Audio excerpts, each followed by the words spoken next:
Au vu de ces agrégats du marché international, porteurs d'espoir, le COJEP estime que le gouvernement pouvait mieux faire, devait mieux faire, surtout lorsqu'il s'agit de la question de l'amélioration des revenus et des conditions de vie des producteurs qui représentent le maillon faible de la chaîne des valeurs du cacao et du chocolat.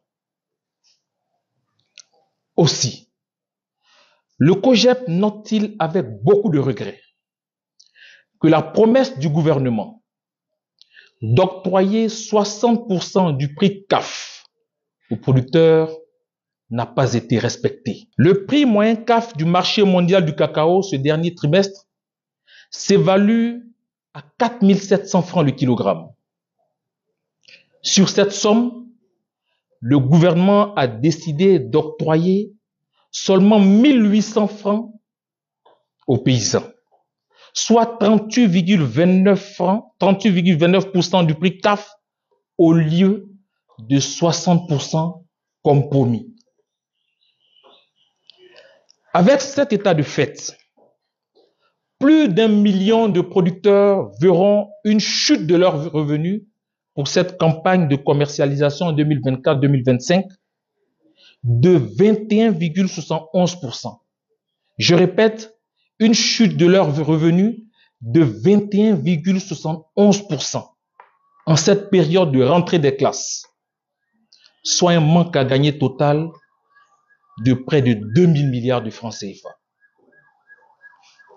L'argument du gouvernement ivoirien pour justifier le prix Borchamp, en harmonie avec le gouvernement ghanéen dans le cadre d'une coopération stratégique de fixation de prix commun du cacao, n'est pas de nature à protéger les paysans ivoiriens, puisque de 60% du prix CAF promis aux producteurs de la Côte d'Ivoire, donc ces 60% ont été réduits de 21%, soit un différentiel de 1020 francs CFA par kilogramme. S'agissant de la filière café, nous notons une augmentation du prix Borchamp passant de 900 à 1500 francs. Le COJEP salue et apprécie les efforts du gouvernement. Cette embellie du prix du café cache de nombreux problèmes qui minent cette filière, notamment le faible niveau de productivité, le vieillissement des plantations, le manque de main-d'œuvre et d'encadrement technique. Comme constat, durant ces dernières décennies, la production de café a chuté de plus de 70%. À ce jour, la production moyenne est estimée à moins de 100 000 tonnes par an.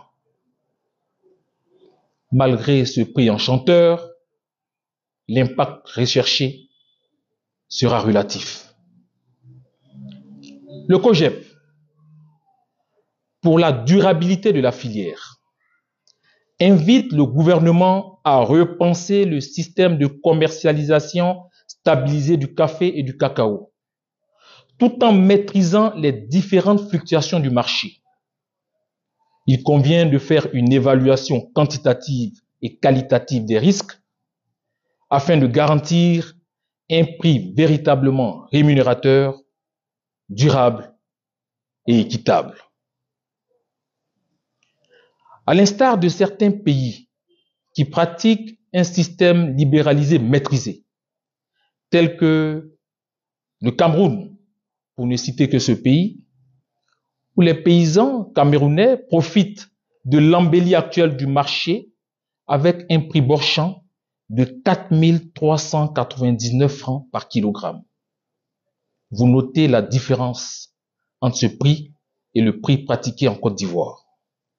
La Côte d'Ivoire doit donc réinventer sa stratégie et garantir au mieux les intérêts de chaque acteur de la filière.